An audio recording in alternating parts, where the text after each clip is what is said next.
so I have no talent at drawing at all, can make neat drawings, and then I can cut them out and I can paste them into my documents so that I can combine pictures and words. And then I can send it onto the electronic mailbox so somebody else that's living here in Aspen can dial up a phone number and get their mail and see this drawing that I made.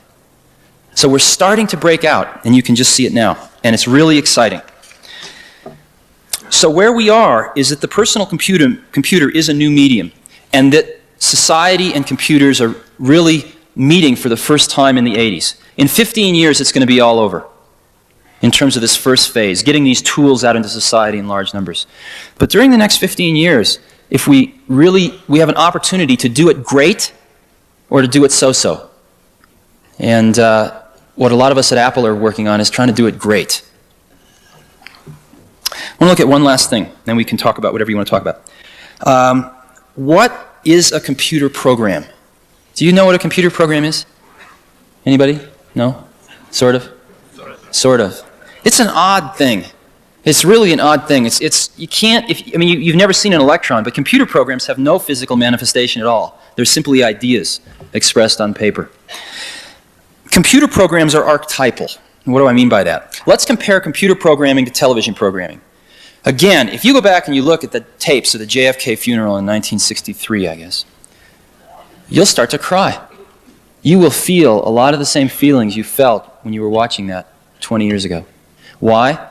Because through the art of television programming, we are very good at capturing a set of experiences, 20 experiences, and being able to recreate them. We're very good at that. It takes a lot of money, and it's somewhat limited, but we can do a pretty good job of that. You can really feel the excitement of Neil Armstrong landing on the moon. Computer programming does something a little different. What computer programming does is it captures the underlying principles of an experience. Not the experience itself, but the underlying principles of the experience.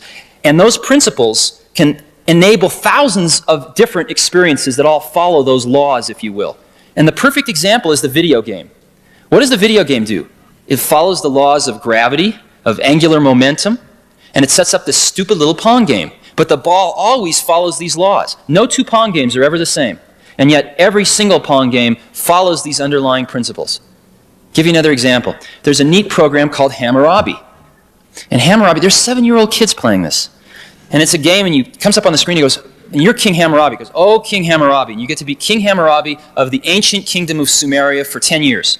It comes, oh, King Hammurabi, this is year 1. You have 1,000 bushels of wheat in storage, you have 100 people, and you have 100 acres of land. Land is trading at 24 bushels an acre. Would you like to sell any land? No. Would you like to buy any land? No. How much would you like to plant, or feed? How much would you like to plant? And it turns out that if you don't plant enough, some of your people will starve the next year. And if you plant a lot, then people will come from the surrounding villages because you got a hot village to live in and you feed them well.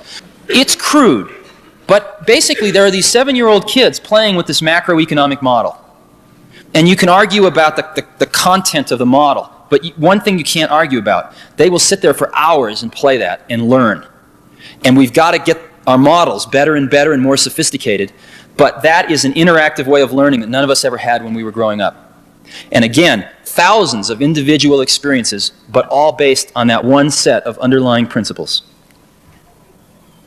When I was going to school, I had a few great teachers and a lot of mediocre teachers. And the thing that probably kept me out of jail was books. Because I could go read what Aristotle wrote or what Plato wrote. I didn't have to have an intermediary in the way. And a book was a phenomenal thing. It got right from the source to the destination without anything in the middle. The problem was, you can't ask Aristotle a question. And I think as we look towards the next 50 to 100 years, if we really can come up with these machines that can capture an underlying spirit or an underlying set of principles or an underlying way of looking at the world, then when the next Aristotle comes around, maybe if he carries around one of these machines with him his whole life, his or her whole life, and types in all this stuff, then maybe someday after the person's dead and gone, we can ask this machine, hey, what would Aristotle have said? What about this? And maybe we won't get the right answer, but maybe we will. And that's really exciting to me. And that's one of the reasons I'm doing what I'm doing. So what do you want to talk about?